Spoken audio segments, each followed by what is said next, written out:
हिंदू धर्म में हर चीज को बायोलॉजिकल बनाया गया, भगवान को भी बायोलॉजिकल होना पड़ा। का नाम है मार्टिन लूथर किंग जूनियर, और जिसने फिर गांधी जी की प्रेरणा से अमेरिका में रंग भेद के विरुद्ध इतना बड़ा आंदोलन खड़ा किया कि पूरी दुनिया उनको जान गई। तो चे गुवेरा कहते हैं कि हमें ये करना पड़ा क्योंकि हमारे पास कोई गांधी नहीं था।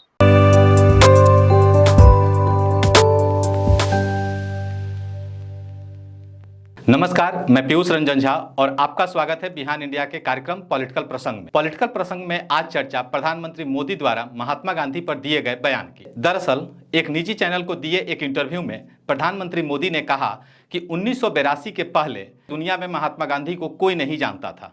प्रधानमंत्री मोदी के इस बयान पर कांग्रेस पार्टी ने तीखी आलोचना की है। शाखाओं में जिनकी वर्ल्ड व्यू बनती है वो गांधी जी को नहीं समझ सकते, वो गोडसे को समझते हैं, गोडसे के रास्ते को अपनाते हैं। गांधी जी पूरी दुनिया के लिए एक इंस्पिरेशन थे। Martin Luther king junior, Nelson Mandela, Albert Einstein, ये सब लोग गांधी से इंस्पायर हुए। हिंदुस्तान में करोड़ों लोग गांधी का रास्ता अपनाते हैं, अहिंसा और सत्य के रास्ते पे चलते हैं। लड़ाई सत्य और असत्य के बीच में है, हिंसा और अहिंसा के बीच में है। हिंसा के लोग, असत्य के लोग ना अहिंसा को समझ सकते हैं ना सत्य को समझते हैं। कई ऐतिहासिक तथ्यों जैसे 1931 के टाइम मैगजीन के कवर पर तस्वीर मार्टिन लूथर किंग जूनियर का आंदोलन, चार्ली चैपलिन के साथ गांधी जी की तस्वीर आदि के माध्यम से यह बताने की कोशिश की गई कि महात्मा गांधी कितने प्रसिद्ध थे। आज इसी विषय पर बातचीत करने के लिए हमारे साथ जुड़ रहे हैं डॉक्टर दीपक भास्कर जी। डॉक्टर दीपक भास्कर जी नागालैंड सेंट्रल यूनिवर्सिटी के असिस्टेंट प्रोफेसर हैं और राजनीतिक विश्लेषक भी हैं और हमारे प्रोग्राम में लगातार आते भी रहते हैं। स्वागत है सर आपका। दूसरे हमारे विशिष्ट अतिथि डॉक्टर सौरभ वाजपेयी जी। डॉक्टर सौरभ वाजपेयी दिल्ली विश्वविद्यालय से जुड़े रहे हैं, साथ ही साथ वो गांधीयन थॉट को आगे बढ़ाने के लिए निरंतर कार्य करते रहते हैं। गांधीवादी व्यक्ति है, साथ ही साथ उनका एक संगठन एनएमएफ है, नेशनल मूवमेंट फ्रंट का एक ऑर्गेनाइजेशन चलाते हैं, उसके वे कन्वेनर भी है। आज इन्हीं दोनों व्यक्तित्व से हम बातचीत करेंगे और बातचीत की शुरुआत हम सबसे पहले दीपक सर आपसे ही करना चाहेंगे। प्रधानमंत्री मोदी के इस बयान की पहली प्रतिक्रिया क्या है, जहां प्रधानमंत्री मोदी ने यह कहा कि महात्मा गांधी को 1982 में जो फिल्म बनी, उस फिल्म के पहले पूरी दुनिया में कोई नहीं जानता था, जबकि उसके पहले यह तथ्य है कि जब उनका असैसिनेशन हुआ, दुनिया भर से उनके लिए कॉन्डोलेंस मैसेजेज आए। जब वो साउथ अफ्रीका से भारत आते हैं, उस वक्त भी पूरी दुनिया में उनकी चर्चा हो चुकी थी। 1931 के वो टाइम मैगजीन के कवर पे छपते हैं। नोबेल पीस प्राइज के लिए उनको 5 बार नॉमिनेट किया जाता है। चार्ली चैपलिन, अल्बर्ट आइंस्टाइन के साथ उनके तस्वीरें, उनकी मैसेजेज वायरल हो रहे हैं। ऐसी परिस्थिति में प्रधानमंत्री मोदी का महात्मा गांधी पर दिया हुआ यह बयान पर आपकी पहली प्रतिक्रिया क्या है? पीयूष जी, ये आपने जो सवाल पूछा ना, प्रतिक्रिया, तो प्रतिक्रिया शब्द ही अपने आप में ये है कि आप उन बातों पर प्रतिक्रिया देते हैं जिसमें जिस बात का कोई जो है सच्चाई होती है जिस बात में। ऐसे कोई झूठ और फरेब वाली बात में जो है कि प्रतिक्रिया नहीं दी जाती है। तो मैं सबसे पहले तो उसी पर कहूँगा कि मेरी कोई प्रतिक्रिया नहीं है ना कि मोदी जी क्या बोल रहे हैं। मोदी जी जो बोल रहे हैं उसमें अगर थोड़ी भी सच्चाई हो तो उसमें प्रतिक्रिया होती है, लेकिन यहाँ तो सच्चाई ही नहीं है कुछ भी। और सच्चाई सिर्फ एक बात में नहीं है। अभी पिछले, अगर हम लोग चुनाव पर ज़्यादा फोकस कर रहे हैं तो चुनाव के ही समय का विश्लेषण जो करें तो उसमें ऐसी एक भी बात नहीं उन्होंने अभी तक बोली है जिस पर जो सच है और जिस पर हम अपनी और आप कोई भी लोग जो है प्रतिक्रिया देंगे। बात रही गांधी जी की, मैं तो यही समझता हूँ कि गांधी जी के बारे में एक बात कही जा रही थी कि जब नोबेल प्राइज उनको मिलने की बात हुई, कई बार नॉमिनेट हुए, और एक समय एक बात ये निकल करके आई कि गांधी जी को नोबेल प्राइज अब नहीं देना चाहिए, है ना। कई वैचारिक समूह में ये बात होने लगी कि अब गांधी जी नोबेल प्राइज से बड़े हो गए, तो उनको पुरस्कार देने वाली बात से अब बाहर निकाल देना चाहिए, क्योंकि उन आदमी को पुरस्कार दिया जाता है जब पुरस्कार बड़ा हो और आदमी छोटा हो और उस पुरस्कार की वजह से वो बड़ा बन जाए। तो गांधी जी तो वो व्यक्तित्व थे। तो मोदी जी का उन गांधी पर जो सवाल उठ रहा है उस पर तो सौरभ सर बहुत ज़्यादा एक्सपर्ट आदमी है, उनका मैं भी सुनना चाहूँगा ओपिनियन। बट मेरी प्रतिक्रिया तो बस इतनी सी है कि सच जब हो तो उस पर जो है कोई बात हो, जब झूठ ही हो तो उस पर कौन सी बात हो। उस पर कोई क्या ही बोल देगा। मैं क्या बोल दूंगा कि गांधी जी बहुत फेमस थे, मोदी जी आई मीन 1982 ईस्वी की फिल्म से पहले। ये तो ऐसा सच है जो पूरी दुनिया जानती है। और गांधी को अगर आज के डेट में आप उत्तर से दक्षिण में, दुनिया की बात कर रहा हूँ, पूरब से पश्चिम, आप किसी छोटे से, है ना, फाकलैंड आइलैंड में चले जाइए, चाहे पापुआ न्यू गिनी में, वहां भी अगर आप गांधी का नाम लेंगे। मैं अभी अभी मॉस्को से आया हूँ, है ना, और रूस में मैंने, मतलब मुझे जो लोग भी मिल रहे थे, एक आदमी ने मुझे, मैं जब सवाल उठाया कि इस तरह के वायलेंस को कैसे कम किया जाएगा, अमेरिकन जो हेजिमनी है उसको कैसे कम किया जाएगा, जानते हैं, एक प्रोफेसर ने कहा कि आप गांधी के देश से हैं और आप कह रहे हैं कि हिंसा को कैसे खत्म किया जाएगा, है ना, ये सवाल आप कर रहे हैं। तो ये इंट्रोडक्शन है। दीपक भास्कर, पीयूष जी और सौरभ जी, इन सब के लिए गांधी वो इंट्रोडक्शन है अपने आप में कि, तो इसलिए ये कहना, मैं क्या समझ रहा हूँ ना, शायद मोदी जी को अब ये लग गया है कि गांधी जी के साथ जो उन्होंने 2014 में आए तो स्वच्छता भारत ये वो सब कुछ किया, उसमें गांधी को थोड़ा उन्होंने अपना ओन करने की कोशिश की। शायद उनको लगा कि गांधी को ओन करने से उनका कोई ज्यादा फायदा नहीं हो रहा है। तो अब जो ये स्टेटमेंट आया है ना पीयूष जी, बेसिकली गांधी को डिजोन करने वाली बात है। और उस स्टेटमेंट का एक बहुत बढ़िया सच है, मोदी जी ने बड़ा सच बोला। अभी इस स्टेटमेंट में सच्चाई ये है कि मैं गांधी जैसे आदमी को नहीं मानता हूँ, गांधी जैसे आदमी के विचारधारा को नहीं मानता हूँ, है ना। मैं गोडसे और तमाम जो उनकी वैचारिक समझ है वो मोदी जी अपना रिफ्लेक्शन दे रहे हैं। फाइनल रिफ्लेक्शन यही है कि मैं गांधी तो नहीं हूँ, गांधीवादी नहीं हूँ, है ना, और मैं गांधी के किसी भी सरोकार में अपना विश्वास नहीं रखता हूँ। तो ये बहुत क्लैरिटी के साथ मोदी जी ने बोला, तो मुझे अच्छा ही लगा कि चलो कम से कम अंत में जो वो सारा चोगा पहना हुआ था वो उतर ही गया शायद। जी सौरभ सर, महात्मा गांधी के परपोते तुषार गांधी ने एक मीडिया से बातचीत करते हुए मोदी जी के इस बयान पर अपनी प्रतिक्रिया देते हुए कहा कि शायद मोदी जी ये कहना चाह रहे हैं कि प्रधानमंत्री मोदी के आने के पहले पूरी दुनिया में महात्मा गांधी को कोई नहीं जानता था।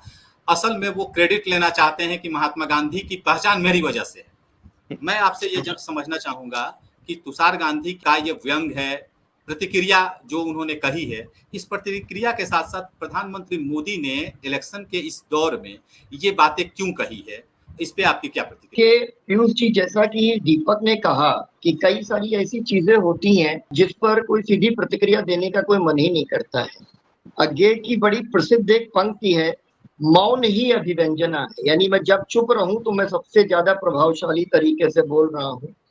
लेकिन चूंकि ऐसा संदर्भ है और ऐसे सवाल लगातार पूछे जा रहे हैं तो बोलना भी पड़ रहा है। पहली चीज ये कि मोदी जी के लिए एक जो भूत है पिछले 10-12 साल से वो उनके पीछे पड़ा रहता है, और यहाँ भी वो भूत अभी तक उसका शायद जिक्र ना आया हो, लेकिन मैं जरूर कहूंगा कि वो भूत यहाँ पर भी उनके पीछे खड़ा हंस रहा है, और वो नेहरू का भूत है, नेहरू का जिन्न है। जब रिचर्ड एटनबरो ने इस फिल्म का जो पूरा कॉन्सेप्ट था वो लेकर आए, तो उस कॉन्सेप्ट के पीछे कहीं ना कहीं उन्होंने माना कि शायद नेहरू की वजह से जो प्रसिद्धि थी वो, और उनको लग रहा था कि गांधी पर एक फिल्म बनानी चाहिए, तो काश नेहरू जो है उनके साथ हम बात करते। और 12 साल तक हिंदुस्तान में रिचर्ड एटनबरो इस फिल्म पर रिसर्च करते रहे, घूमते रहे, गांधीवादियों से मिलते रहे, और उन्होंने नेहरू को इसका क्रेडिट भी दिया। तो एक तो सबसे बड़ी बात यह है। दूसरी जो महत्वपूर्ण बात मैं ये कहूं कि उन्होंने जो दो नाम लिए हैं,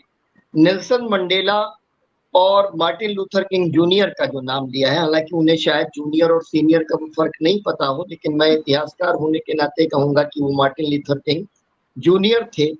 उनकी बड़ी दिलचस्प कहानी है। फिलाडेल्फिया यूनिवर्सिटी में वो पढ़ा करते थे। उनके एक प्रोफेसर होते थे, प्रोफेसर मोर्दकाई जॉनसन। उनको बड़ी जिज्ञासा हुई क्योंकि पूरी दुनिया में तहलका था कि ब्रिटिश साम्राज्यवाद के खिलाफ बहुत सारी आर्म्ड स्ट्रगल्स हुई हैं। वो लैटिन अमेरिका में हुई, वो अफ्रीका में हुई, एशियन कंट्रीज में हुई। लेकिन भाई ये कौन सी अनोखी लड़ाई चल रही है जिसमें माइटी ब्रिटिश एम्पायर के सामने कोई अपने अस्त्र शस्त्र लेकर नहीं आया, बल्कि अहिंसा नाम का एक शस्त्र लेकर आया और आत्मत्याग और बलिदान की संकल्पना के साथ ये जो कार्यकर्ता हैं, जो सत्याग्रही हैं, वो पुलिस की लाठियों का सामना करते हैं, गोलियों का सामना करते हैं, शिकायत नहीं करते हैं कि हमारा दमन किया गया और आत्मोत्सर्ग के लिए तैयार हो जाते हैं। तो पूरी दुनिया के लिए ये क्यूरियोसिटी थी। तो प्रोफेसर मोर्दकाई जॉनसन आए और उन्होंने हिंदुस्तान में गांधी जी के आश्रम में उनके साथ रह करके जाना कि आखिर ये क्या चीज है। 46-47 का वो पीरियड था जो गांधी जी के अंतिम कुछ वर्ष हैं।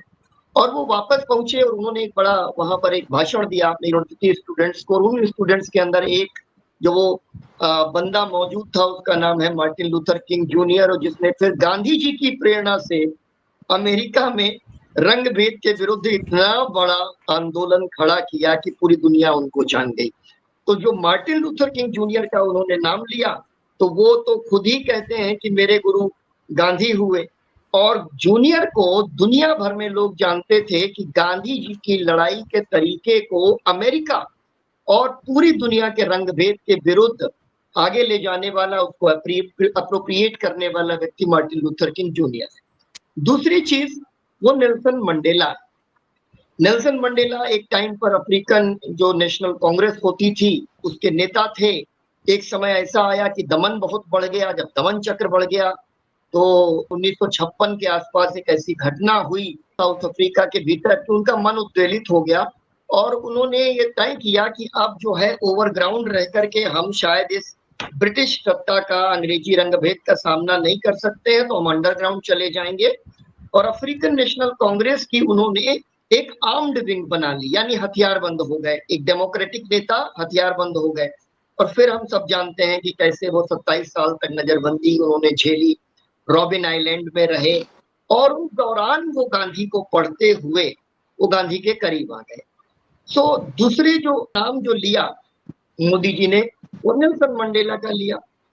इसके अलावा दुनिया के तमाम ऐसे क्रांतिकारी हैं जिन क्रांतिकारियों ने समय समय पर गांधी जी को बहुत श्रद्धा के साथ याद किया।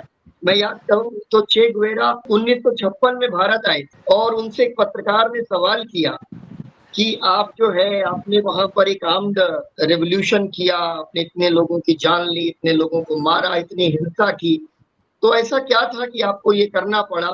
तो चे गुवेरा कहते हैं कि हमें ये करना पड़ा क्योंकि हमारे पास कोई गांधी नहीं था। उसके बाद आप वियतनाम चले जाइए, हो ची मिन हिंदुस्तान आते हैं और स्टेटमेंट देते हैं कि हम दुनिया के सभी क्रांतिकारियों के एक जो गुरु हैं वो महात्मा गांधी हैं।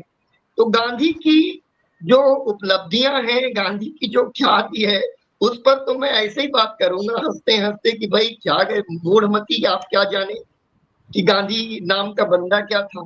दूसरी जो इंटरेस्टिंग चीज मैं आपको इस संदर्भ में बताना चाहूं कि गांधी की प्रासंगिकता क्या है। इस देश ने 2011-12 के दौरान एक आंदोलन देखा। उस आंदोलन की विवेचना हम अलग से करेंगे, लेकिन इंडिया अगेंस्ट करप्शन नाम का आंदोलन था। जब वो इंडिया अगेंस्ट करप्शन आंदोलन शुरू होता है तो उस आंदोलन की इमेजरी कुछ और होती है, लेकिन जनता में कोई जो है ना हलचल नहीं होती, कोई नोटिस नहीं होता है। दूसरे दिन उसका जो बैकग्राउंड है वो बैकग्राउंड बदल दिया जाता है। वहां पर गांधी आ जाते हैं अपने चरखे के साथ और वहां एक व्यक्ति बिठा दिया जाता है जो खद्दर पहनता है, गांधी टोपी लगाता है। उनको गांधी कितना पता, इस पर मुझे बहुत परम संदेह है। इसके बावजूद वो जो क्रेडिबिलिटी मूवमेंट की आती है वो खद्दर से आती है। मोदी जी 2014 में जिस दिग्विजय के रथ पर सवार हुए उसके पीछे भी कहीं ना कहीं वो गांधी की इमेजरी थी। गांधी नहीं थे, गांधी की इमेजरी थी जिसने जनता को ये संदेश दिया कि शायद भ्रष्टाचार के विरुद्ध कुछ गांधी और गांधी को मानने वाले लोग खड़े हुए हैं। और उस दौरान कांग्रेस बेहद अलोकप्रिय हुई और वो जो स्पेस क्रिएट हुआ उस स्पेस को भाजपा ने भर लिया। इसके अलावा पिंक रेवोल्यूशन के नाम से बहुत सारी क्रांतियां, दीपक आपको बताएंगे कि अचानक से जो है अरब वर्ल्ड में बहुत सारी क्रांतियां हुई और उन क्रांतियों में लड़ा कैसे जाए। जो आतताई सत्ता है या जो अत्याचार करने वाला जो शासन तंत्र है, तो वहां पर एक किताब हुआ करती थी, जीन शार्प की एक किताब थी, उसमें गांधीवादी तरीकों से कैसे लड़ा जाए इसके स्थानीय भाषाओं में ट्रांसलेशन हुए, अरबी और तमाम सारी जो है भाषाओं में, टर्किश में, उसके ट्रांसलेशन और साइक्लो स्टाइल बेचे गए और लोगों ने पढ़ कर के सीखा गांधी से कि लड़ा कैसे जाए, और हम सब जानते हैं कि उस पिंक रेवोल्यूशन के पूरे फेज ने दुनिया को किस हद तक हिला दिया। आखिरी बात अगर मैं कहूँ तो दुनिया के जितने भी राष्ट्राध्यक्ष आते हैं और वो सारे के सारे राष्ट्राध्यक्ष अगर एक जगह कहीं जाना उनका जो है तय होगा कार्यक्रम, तो वो राजघाट जाएंगे, अपनी श्रद्धांजलि महात्मा गांधी को देंगे। पता नहीं, मुझे नहीं समझ में आता कि वो श्रद्धांजलि देने के लिए गोडसे के जो है घर को क्यों नहीं ढूंढते हैं, गांधी की ही समाधि पर उनको क्यों जाना है। लेकिन मोदी जी भी उनके साथ होते हैं अक्सर। मोदी जी जब दुनिया में कहीं जाते हैं, मैंने देखा है अमेरिकन प्रेसिडेंट से लेकर के दुनिया के तमाम राष्ट्राध्यक्षों ने अपने भाषणों के अंदर जिक्र किया है महात्मा गांधी का, और मोदी जी को वो सुनना पड़ रहा है। मैं नहीं समझ पाता हूँ कि आखिर ये स्टेटमेंट जो है ना, इसके लिए एक बहुत ही निगेटिव करेज चाहिए। मतलब आप जब सच्चाई जानकर आप झूठ बोल रहे होते हैं, तो मैं समझता हूँ उसके लिए जो है कुछ ऐसा इंटेंट और कंटेंट आपके भीतर होना चाहिए जो दुर्लभ हो। तो पीयूष, मेरी दरअसल जो प्रतिक्रिया है वो हास्य की प्रतिक्रिया है। मैं इस पर एक तरह से मैं इस पूरे स्टेटमेंट को कहूंगा कि इसको क्या ही नोटिस लें। नोटिस लेने के जवाब में मैंने जो 4-6 चीजें बोली, ये तो छोटी सी एक बात है। एक जिक्र चला है, मुझे एक बात याद आ गई। प्रोफेसर पुरुषोत्तम अग्रवाल ने एक यात्रा वृत्तांत लिखा, अस्ट्राखान वाया येरेवान, आर्मेनिया के बारे में उनका यात्रा वृत्तांत है। और वो बताते हैं कि एयरपोर्ट से जब वो निकले तो जो टैक्सी ड्राइवर था, उस टैक्सी ड्राइवर ने उनसे पूछा कि आप कहाँ से हैं, तो उन्होंने कहा इंडिया से। क्योंकि बाहर की दुनिया में जब आप जाते हैं तो आप इंडियन सब कॉन्टिनेंट में अभी जो अलग अलग देश हैं, लोग कंफ्यूज हो जाते हैं कि भारत से हैं, पाकिस्तान से हैं, लंका से हैं कि नेपाल से हैं या बांग्लादेश से हैं। उसने पूछा और जब उसको पता चला कि वो इंडिया से हैं तो उसने कहा अच्छा, आप गांधी के देश से हैं। वो एक टैक्सी का कैब ड्राइवर है, वो राष्ट्राध्यक्ष नहीं है, लेकिन वो कहता है कि अच्छा आप गांधी के देश से हैं। और उसके बाद उसकी नॉलेज डोमेन आप देख लीजिए। वो व्यक्ति कहता है कि हमारे यहाँ एक राष्ट्र कवि हुए हैं, उनका नाम है चेरेंस। और चेरेंस जो राष्ट्र कवि हैं, उन्होंने अपना एक दीवान लिखा है, उनकी कविताओं का संग्रह है, और उस संग्रह को चेरेंस ने महात्मा गांधी को समर्पित किया है। मैं समझूंगा कि हाथ कंगन को आरती क्या और पढ़े लिखे को फारसी क्या, इस सूरज को कौन दिया दिखा सकता है। तो गांधी क्या है क्या नहीं है। और जिस फिल्म की वजह से गांधी जो है प्रसिद्ध हुए, वो फिल्म भी दरअसल गांधी जी की ही ऑटोबायोग्राफी थी। अभी कुछ कितने दिन बीते हैं, गोडसे की भी एक बायोपिक आई, सावरकर की भी एक बायोपिक आई। क्यों नहीं आखिर दुनिया जान गई उस फिल्म के बाद में, गांधी को ही जान रहे हैं। तो ये तो मैं कहूंगा कि ये तो हास्य और प्रहसन का विषय है, चर्चा का तो क्या ही विषय। सर, आप दोनों ने इस बातों को रखा है। मैं एक प्रसंग रख के अगले सवाल की ओर बढ़ूंगा। मेरा रिसर्च जब जेएनयू में मैं था, सेंटर फॉर अफ्रीकन स्टडीज में, तो मेरा रिसर्च अफ्रीका के एक देश, छोटा सा आइलैंड नेशन है, मॉरिशस पे था। और मॉरिशस के बारे में ये कहा जाता है, मॉरिशस का जो इतिहास है, मॉरिशस को भी अंग्रेजों से आजादी मिली। 1967 में वहां एक इलेक्शन कराए गए कि आपको आजादी चाहिए या नहीं चाहिए। इसको लेके एक अलायंस बना जिसको इंडिपेंडेंस अलायंस कहा गया। उस इंडिपेंडेंस अलायंस ने इलेक्शन को जीता और उनको आजादी मिलनी तय हो गई। जब डेट के बारे में उनसे पूछा गया, उसके नेता थे सर शिवसागर रामगुलाम, जिन्हें फादर ऑफ नेशन कहा जाता है मॉरिशस का। तो उन्होंने जब उनसे डेट पूछा गया आजादी का, तो उन्होंने बोला कि मुझे 12 मार्च 1968 को आजादी चाहिए। क्यों? क्योंकि 12 मार्च वो दिन था जिस दिन गांधी ने दांडी मार्च स्टार्ट किया। तो ये एक देश के आजाद होने की तारीख आज इंडिपेंडेंस मनाई जाती है। तो 12 मार्च 1968 को मॉरिशस आजाद हुआ इस नाम पे कि महात्मा गांधी के दांडी मार्च को, हम उस तिथि को हम अपनी आजादी दिवस सुनते हैं।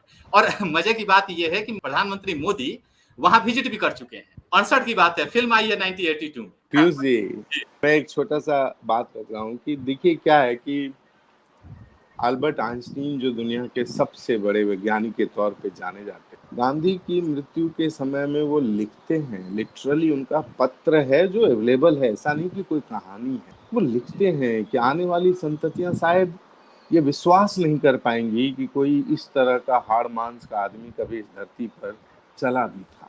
मतलब इतना इमोशनल जो है वो ट्राइब्यूट है गांधी के लिए।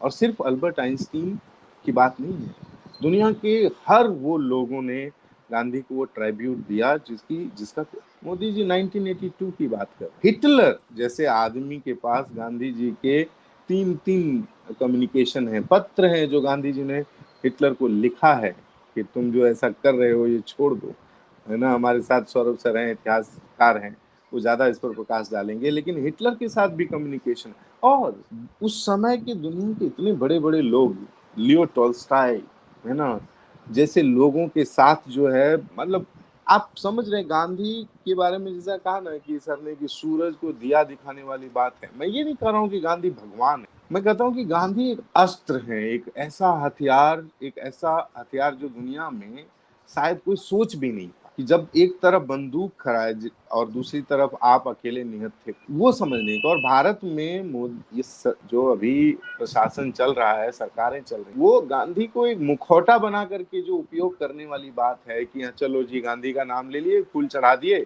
है ना, 30 जनवरी को जाके ट्राइब्यूट दे दिए तो जन्मदिन मना लिए। गांधी सेलिब्रेशन इस तरह के सेलिब्रेशन की चीज नहीं है। गांधी तो समझने की चीज है, गांधी जीने की चीज है। गांधी खुद ही कह दिए कि भाई मेरे लिए मैं क्या बताऊंगा, my life is my teaching for you. जो मेरी जिंदगी है ना, जैसे मैंने जिया है वही है इसमें। दुनिया की सबसे ट्रुथफुल ऑटोबायोग्राफी अगर 2-4 होंगी तो उसमें एक गांधी की भी है, जिसमें एक रूसो की है। मतलब रूसो जो कन्फेशन लिखते हैं बहुत ट्रुथफुल ऑटोबायोग्राफी है। गांधी की माई एक्सपेरिमेंट विद ट्रूथ एक ट्रुथफुल ऑटोबायोग्राफी है। गांधी को पढ़ने के लिए दूसरे किसी डेविड हिडमान और किसी जो है ना किसी और स्कॉलर को पढ़ने की जरूरत। इस बात को क्यों बोला जा रहा है बार बार इसलिए बोला जा रहा है पीयूष जी, मुझे जो लगता है कि जो हिंसात्मक प्रवृत्ति है उसको कैसे संगठित किया जाए। क्योंकि राहुल गांधी की न्याय यात्रा और भारत जोड़ो यात्रा और भारत के इस 10 साल में 8, 9, 10 वाला जो पीरियड है, स्पेशली कोविड के बाद, हर जगह पर एक बात समझ में आई है कि गांधीयन अंडरस्टैंडिंग, जो गांधीयन सोच है, वो पुराने 40, 45, 50, 55, 60 वाले लोगों में नहीं पीयूष जी, 10, 20, 18, 20, 25, 30, 35 वाले जनरेशन में ना गांधी को लेकर के एक उत्सुकता जागी है कि यह भी एक बहुत बढ़िया मेथड है। आज की जो नई जनरेशन है जिसको हम लोग जेन जी जनरेशन बोलते हैं, एआई जनरेशन बोलते हैं, वो पीयूष जी शांति और प्रेम से आगे बढ़ना चाहती है। उसमें हिंसात्मक प्रवृत्ति कम दिखाई दे रही है। मोदी जी बार बार गांधी की इस बात को ला करके ना उस हिंसात्मक प्रवृत्ति को जगाने की शायद प्रयास कर रहे हैं कि भाई वो प्रवृत्ति नहीं रहेगी तो फिर मेरा जो रैडिकल पॉलिटिक्स है, जो डिविजिव पॉलिटिक्स है, वो कैसे फर्दर आगे बढ़ेगा। तो मुझे तो ये भी लगता है कि गांधी की अहिंसात्मक सोच पर ये सवाल खड़ा किया गया है कि जो ये अहिंसात्मक सोच भारत में लगातार पनपती हुई दिखाई दे रही है, फिर एक घास जो है वो हरा भरा होता हुआ दिखाई दे रहा है। शायद इस पर वो सवाल है कि इस घास को सूखा ही रहने दो, है ना, इसको पनपने दो, इसको हरा मत होने दो टाइप्स। सौरभ सर, आरएसएस और बीजेपी की जो विचारधारा है वो हमेशा से महात्मा गांधी की विचारधारा को कमतर आंकती रही है, उनके व्यक्तित्व को कमतर आंकती रही है, और दोनों की विचारधारा बिल्कुल 180 डिग्री यानी विपरीत ध्रुव पे रहे, विपरीत ध्रुव की रही है। प्रधानमंत्री मोदी आरएसएस के प्रचारक रहे, फिर वो बीजेपी में आते हैं और गुजरात के मुख्यमंत्री बनते हैं। उनके दौर में जो चीजें हुई वो इतिहास है, फैक्ट है। उसके बाद वो प्रधानमंत्री बनते हैं और उनका पूरा जो कार्यकाल रहा है एक तरह से महात्मा गांधी के जो विचार हैं उनके विपरीत रहा है। हालांकि वो बार बार कोशिश करते हैं, जैसा कि आपने पहले भी चर्चा किया, कि वो गांधी के साथ अपने आप को फिट करने की कोशिश बार बार वो करते रहते हैं। राष्ट्राध्यक्ष जब आते हैं तब भी वो बैठते हैं, दूसरे देशों में जाते हैं वहाँ गांधी की तस्वीर पे भी वो माल्यार्पण करते हैं और ट्रिब्यूट देते हैं।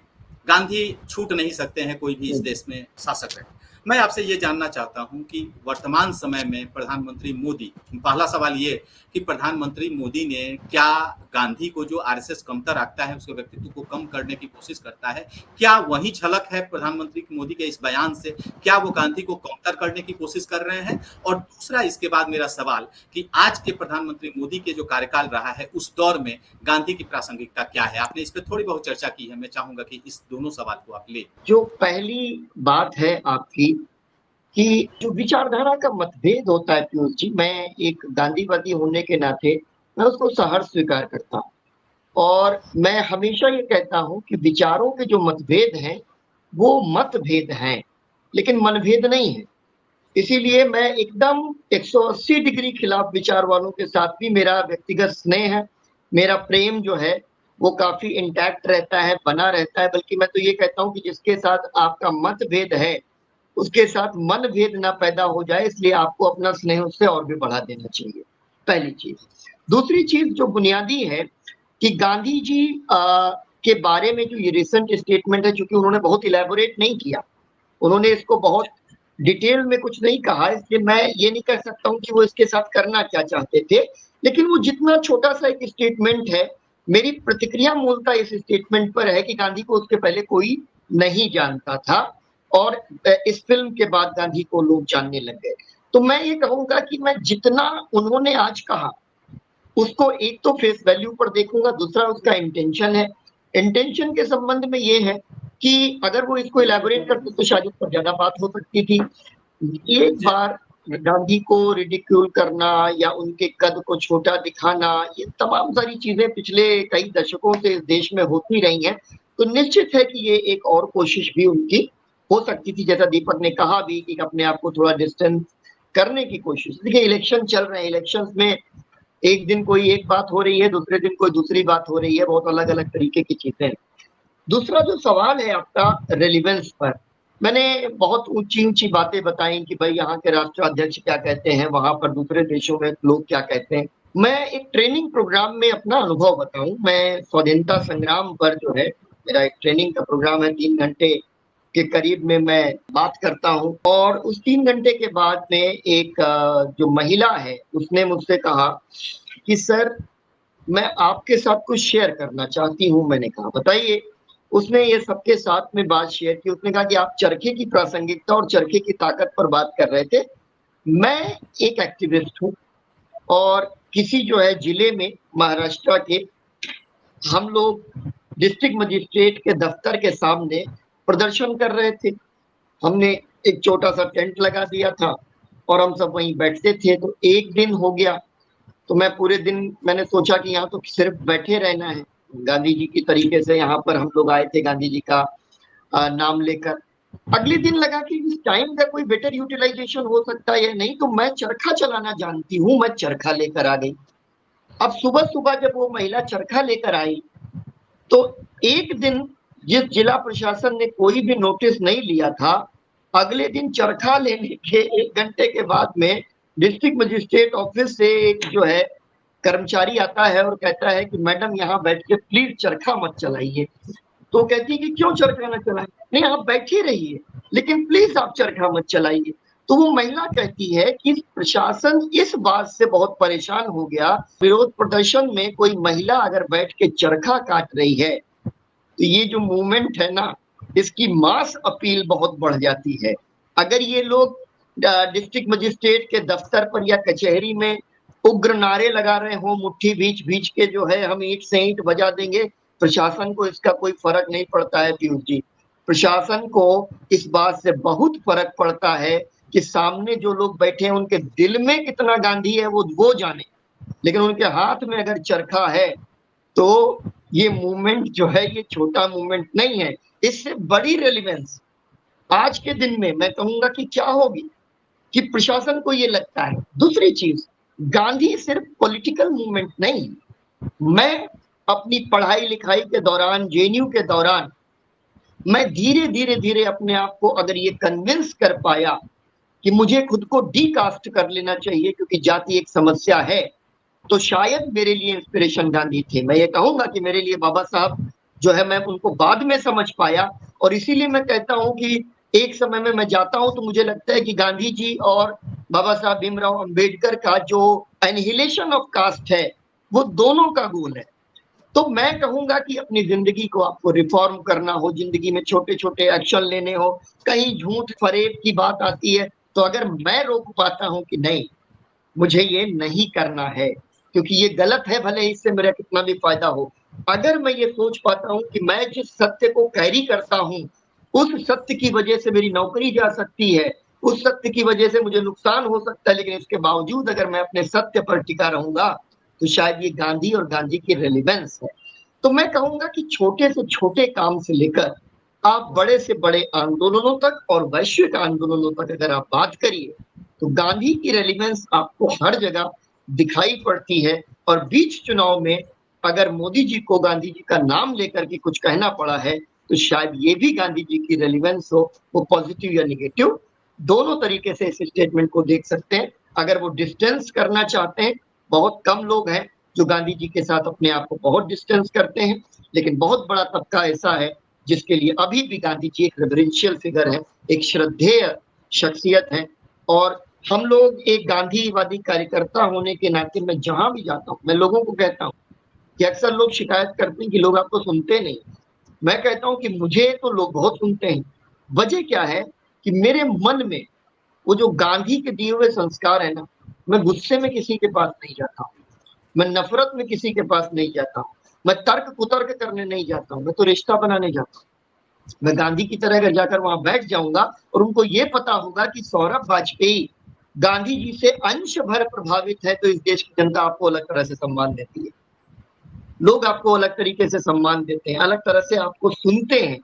तो मैं तो कहूंगा कि गांधी जी की रेलिवेंस इस देश में और बाकी दुनिया में भी, अब आपने कितने दिन हुए हैं कि पूरी दुनिया जो है ना दहल गई कि आप सिविलियन एरियाज पर बमबारी ना करिए, आप फिलिस्तीन और इजराइल के बीच जो भी लड़ाई चल रही है आप लड़िए, आपका आपकी मर्जी है, आपकी फोर्सेस लड़े, आप हमास लड़े, फतेह लड़े और जो है इजरायली फोर्सेस लड़े, लेकिन आप किसी कैंप में जहां छोटे छोटे बच्चे हों उन सिविलियन एरियाज पर आप हमला मत करिए। ये गांधी की अपील और ये गांधी का साहस है। मुझे नहीं पता, नेशनैलिटी के क्वेश्चन पे मैं बात करूंगा, अलग बात कर जाऊंगा, ठीक है ना, गल्फ की जो है पेट्रो डॉलर और पॉलिटिक्स पे बात करूंगा, मैं अलग बात करूंगा, लेकिन मैं कहूंगा कि एक बेसिक फंडामेंटल चीज जो हमें सीखनी है और इस पूरी दुनिया को सीखनी है अभी भी, और उसके सीखने के लिए वो इंस्पिरेशन भी गांधी से लेती है, और वो ये है नो वॉर, खून नहीं बहाना है। दुनिया का हर विवाद हम बातचीत से सुलझा सकते हैं, आपस में प्रेम मोहब्बत के साथ सुलझा सकते हैं, और अगर नहीं सुलझा सकते हैं तो हिंसा और युद्ध सेनाओं के बीच का कार्य व्यापार है, आम जनता को उससे नुकसान नहीं पहुंचना चाहिए। मुझे एक आखिरी बात मैं कहूं कि युद्ध के विरुद्ध जब वो 1945 में हिरोशिमा और नागासाकी के ऊपर परमाणु बम गिर चुका है और एक अमेरिकन जर्नलिस्ट गांधी जी से पूछती है कि आप, जब पूरी दुनिया में एक होड़ लग जाएगी अब तो परमाणु बम बनाने की, आप इसका विरोध कैसे करेंगे? तो उन्होंने कहा मुझे नहीं पता, लेकिन मैं इतना जानता हूं कि अगर किसी फाइटर प्लेन के अंदर मुझे पता है कि उसमें परमाणु बम है तो मैं खुले मैदान में जाकर उस पायलट की आंख में आंख डाल करके उसे यह मैसेज देने की कोशिश करूंगा कि दुनिया में कम से कम एक व्यक्ति है जो परमाणु बम के हमले से नहीं डरता। तो इतनी प्रतिज्ञा, जब हम चारों तरफ हिंसा से, वैमनस्य से, घृणा से, खून से लथपथ हैं, वहां कौन है जो हमें संभालेगा? पता नहीं। इस देश के भीतर तो इंडियन सब कॉन्टिनेंट ने तो इस हाड़ मास के पुतले को कभी चलते भी देखा है, लेकिन बाकी दुनिया ने जिसने नहीं देखा वो भी जब ऐसी बातें सोचती है तो उसका जो प्रीफिक्स होता है वो गांधी होता है, पहली बात उसकी गांधी होती है। तो मैं समझता हूँ कि इससे बड़ी रेलिवेंस क्या हो। दीपक सर, संक्षेप में ही दो सवाल है मेरे सर। सौरभ वाजपेयी सर ने भी इस बात का जिक्र किया, युद्ध का दौर चल रहा है पूरे दुनिया भर में, जिस तरह से तबाही मची हुई है, और भारत के में भी जो जिस तरह से ऑल आइज ऑन राफा करके इजराइल ने जो हमले किए हैं, उस हमले के खिलाफ एक प्रतिक्रिया चल रही है। उस पे हर वो लोग जिनसे आप उपेक्षा नहीं कर सकते थे, अपेक्षा नहीं कर सकते हैं, चाहे मतलब इसके एक कॉन्टेक्स्ट हो सकता है कि भारत में जब किसान आंदोलन चल रहे थे तो वो सारे लोग चुप थे, लेकिन आज जब इजराइल पे हो रहे हैं और जिस तरह से बच्चों की मौत हो रही है उस पे वो बोल रहे हैं, तो हमारे लिए वो बड़ी बात है। इस दौर में यूक्रेन में क्या हो रहा है आप देख रहे हैं, कई तरह के छद्मवार चल रहे हैं। इन दौर में महात्मा गांधी के रेलिवेंस क्या है, और साथ ही साथ कि भारत में जिस तरह से प्रधानमंत्री मोदी का कार्यकाल चला है, जिस तरह से एक नफरत की राजनीति चली है, बातें होती है ध्रुवीकरण की, हिंदू मुसलमान की बातें पूरे इलेक्शन भर में होती रही है, वैसे दौर में मैं आपसे भी फिर से जानना चाहूंगा, भारत के इंटरनल मामले में जो इंटरनल राजनीति है और जो अंतर्राष्ट्रीय जो हालात चल रहे हैं, वैसे दौर में महात्मा गांधी का रेलिवेंस क्या है, इसको संक्षेप में रखते हुए हम इस बातचीत को समाप्त करेंगे सर। डॉक्टर दीपक सर, इसको बात करने के लिए बहुत लंबा समय चाहिए, लेकिन एक बात बहुत जरूरी मुझे जो अभी समझ में आई इस बातचीत के दौरान, जैसा सौरभ सर ने भी बोला, देखिए पीयूष जी, ऐसा है ना कि गांधी है क्या, ये पहले लोगों को समझने की जरूरत है कि गांधी गांधी की जब बात करते हैं तो इतना ज्यादा सभी लोग कॉन्शियस क्यों हो जाते हैं ना, इतनी कॉन्शियसनेस कहाँ से आ जाती है। गांधी अपने आप में फॉल्स कॉन्शियसनेस जो मार्क्स ने कहा ना, उसके पैरेलल एक्टिव कॉन्शियसनेस का एग्जाम्पल। जब पूरी दुनिया में युद्ध हो रहे हैं तो एक अल्टरनेटिव, एकाकी मतलब एकमात्र अल्टरनेटिव जो है ना, गांधी है, जो पूरी दुनिया में जब हिंसा हो रही है तब भी अहिंसा की बात हो रही है कि देखिए हिंसा से तो कोई भी बात नहीं होगा। और ऐसा क्यों हो रहा है? ऐसा इसलिए हो रहा है क्योंकि दुनिया के युद्ध का, फ्रॉम इंडिया की बात करूं मैं तो झेलम से लेकर कारगिल तक की बात करेंगे अगर आप, इन तमाम युद्धों में युद्ध की परिणति जो है ना वो गांधी ही है। महाभारत जैसे युद्ध में इतने दिन, 10-15 दिन युद्ध चला और उसके बाद फिर एक शांति पर्व होता है और वहीं पर समाधान निकलता है। ऐसा तो नहीं है कि महाभारत का युद्ध हुआ और कौरव मर गए और समाधान निकल गया। समाधान कभी भी नहीं निकला था पीयूष जी। तो जब बातचीत से, है ना, जब वर्ड्स एंड परसुएशन जो गांधी अपने हिंद स्वराज में यूज करते हैं कि फोर्स एंड वायलेंस को हटा करके वर्ड्स एंड परसुएशन के थ्रू ही किसी भी काम को किया जा सकता है, तो ऐसे में हर युद्ध का यही है। आप वर्साई की संधि होती है ना, पहले विश्व युद्ध के बाद द्वितीय विश्व युद्ध, आप किसी भी युद्ध का देखेंगे उसमें एक अंत में आपको सिर्फ यही दिखेगा कि संधि हुई। तो ये जो हिंसात्मक प्रवृत्ति है दुनिया में, और जो हिंसा का दौर चला या चल रहा है, या युद्ध का जो दौर चला या चल रहा है, उसमें गांधी इसलिए ज्यादा प्रासंगिक है आज के समय में क्योंकि आप इस दौर में रह ही नहीं सकते। और एक पर्सपेक्टिव से नहीं पीयूष जी, कई पर्सपेक्टिव से जज किया गया कि क्या आदमी हिंसा के परिप्रेक्ष्य में, कॉन्टेक्स्ट में अपने आप को कितने देर रख सकता है। पता है, साइकोलॉजिकल स्टडी से ये बात निकल करके आई कि आदमी जो है ना 30 से 35 मिनट से ज्यादा कोई भी वायलेंट नेचर में अपने आप को नहीं रख सकता। कि आप गुस्सा हुए हैं तो आप हिंसात्मक हो गए तो 3 दिन तक जो है हिंसा किए जा रहे हैं, ऐसा नहीं होगा। एक व्यक्ति मुश्किल से कुछ मिनटों तक गुस्सा रह सकता है। तो जब, इसीलिए गांधी बहुत प्रासंगिक बात कर रहे हैं कि आपको ये जो हिंसा है इससे बाहर निकल करके एक हिंसात्मक दौर में जाएंगे तो आप बेहतर एक जीवन की तलाश में आगे बढ़ सकते हैं। अब पूरी दुनिया में एक एग्जाम्पल अभी रिसेंटली 2012 का है, 11 का है, एक अरब स्प्रिंग करके एक मूवमेंट हुआ, आप उसको बेहतर जानते हैं, है ना।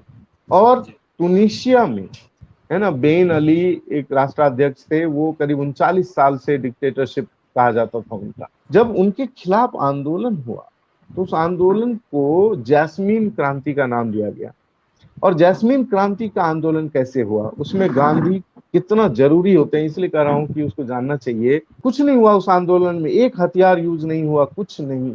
हर आदमी सिर्फ अपने घर से बाहर निकल करके अपने ही लेन वाली सड़क पर खड़ा हो गया और पूरे के पूरे तुनिशिया में एक असहयोग गया और 7 दिन तक बस लोग खड़ा ही रहा। घर के अंदर जाता था, नाश्ता पानी करता था, फिर रोड पे खड़ा हो जाता था अपने घर के आगे। ऐसा नहीं है कि कहीं कोई स्क्वायर पे या कहीं कोई फील्ड मैदान में सब लोग जमा हुए, ऐसा नहीं है। गांधी का जो नॉन कोऑपरेशन का आइडिया था पीयूष जी, उसको तुनिशिया ने यूज करके 7 दिन में बेन अली को अपने जहाज से भागना पड़ा उस देश से।